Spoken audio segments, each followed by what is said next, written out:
Welcome to சொன்னா சமையல். வாங்க வீடியோக்குள்ள போகலாம். நம்ம இன்னைக்கு பார்க்க போறது அடை தோசை. அதுக்கு தேவையான பொருட்கள் என்னன்னு பார்க்கலாமா? 300 கிராம் பச்சரிசி, 100 கிராம் கடலைப்பருப்பு, 100 கிராம் உளுத்தம்பருப்பு, இது மூணையும் ஒரு 4 மணி நேரம் ஊற வச்சு எடுத்துக்கோங்க. அதுக்கப்புறம் 15 காஞ்ச மிளகா வத்தல், 2 டீஸ்பூன் மிளகு, 2 டீஸ்பூன் ஜீரகம், 2 டீஸ்பூன் மஞ்சத்தூள், 2 டீஸ்பூன் காய பவுடரு, 2 பெரிய வெங்காயம் பொடிசா நறுக்கிறது, ஒரு கொத்து கருவேப்பிலை, தேவையான அளவு உப்பு, 2 டீஸ்பூன் கடுகு, 2 கரண்டி எண்ணெய், தேவையான அளவு தண்ணி. இப்போ முதல்ல நம்ம மிக்சியில் அரைக்க வேண்டியது என்னென்னு பார்ப்போம். இந்த அரிசி கொஞ்சம் போட்டுக்கோங்க. அரிசி கடலைப்பருப்புலாம் ஊற வச்சு வச்சுருக்கோம்ல, அந்த பொருள் 2 தடவையாக போட்டு அரைங்க. ஒரு டைமாக போட்டு அரைக்க நிறையாகும். கூட உளுந்தம்பருப்பு, காஞ்ச மிளகாத்தூள் 2 போட்டுக்கோங்க, மிளகு, சீரகம், மஞ்சத்தூள், காய பவுட்ரு, உப்பு தேவையான அளவு போட்டு தண்ணி விட்டு அரைச்சிட்டு வருவோம். அரைச்சிட்டு வந்துக்கிடுவோம். இப்போ அரைச்சிட்டு வந்துட்டோம். தோசை மாவு பதத்துக்கு அரைச்சிக்கோங்க. ஊற்றிட்டு இன்னொரு ரவுண்டுக்கு அரைச்சிட்டு வருவோம். இந்த தோசைக்கு சட்னியை தோய எதுவுமே தேவைப்படாது. இதிலே காரம் எல்லாமே சேர்ந்துருக்குது. இன்னொரு 2 கிலோ இது இருக்குது, அதையும் போட்டு அரைச்சிக்கிடுவோம்.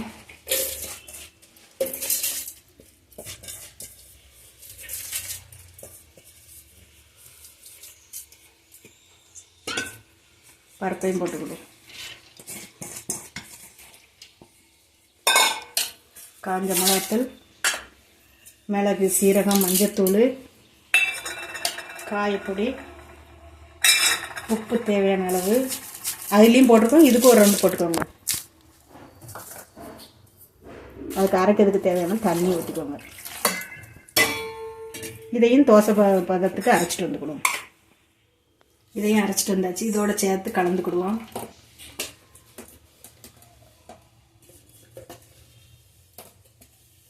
கூட கொஞ்சமாக தண்ணி விட்டு கலந்து ஊற்றி கழுவி ஊற்றிக்கணும்.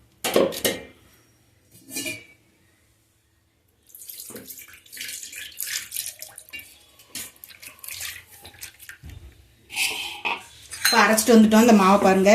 தோசை இந்த ஸ்டேஜுக்கு இருந்தால் போதும். ரொம்ப கட்டியாக இருந்தால் தோசை கனமாக தெரியும். இதெல்லாம் கொஞ்சம் லேசாக தோசை சுடலாம். இனி அடுத்து தாளிக்கிறத பார்ப்போமா? தாளிக்கிறதுக்கு அடுப்பை பற்ற வச்சுக்கோங்க. அது ஒரு சின்ன கடாய் 2 கரண்டி எண்ணெய் ஊற்றிக்கிடுவோம். எந்த எண்ணெய்னா நல்லெண்ணெயோ இல்லை சன்ஃப்ளவரோ இல்லை கடலை எண்ணெயோ.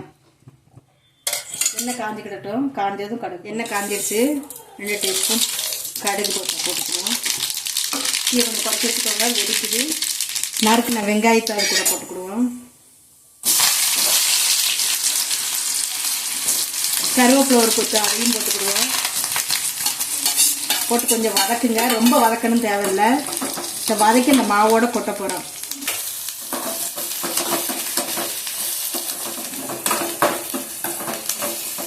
ரொம்ப வதக்கணும் தேவையில்லை. ஓரளவுக்கு அரை வெக்காடு வந்தால் போதும். இந்த வெங்காயம்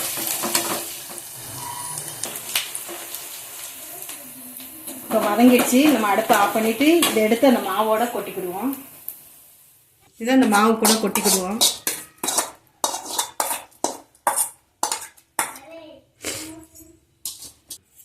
இப்போ அடுப்பை பற்ற வச்சு தோசைக்கல்லை போட்டுக்கிடுவோம்.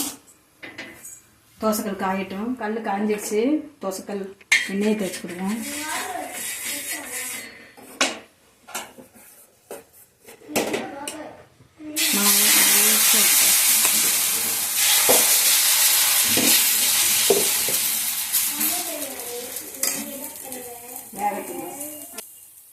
வெந்துட்டான்னு பார்ப்போம். ஒரு சைடு வந்துடுச்சு. திருப்பி விட்டுக்கணும்.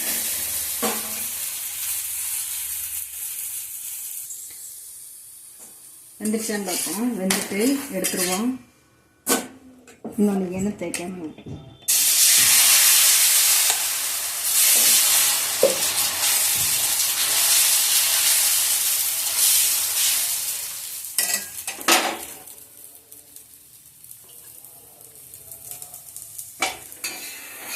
ஒரு பக்கம் திருப்பி போட்டுக்கலாம்.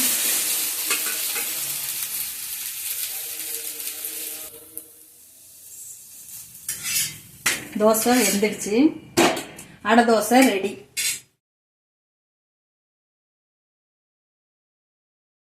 Bye.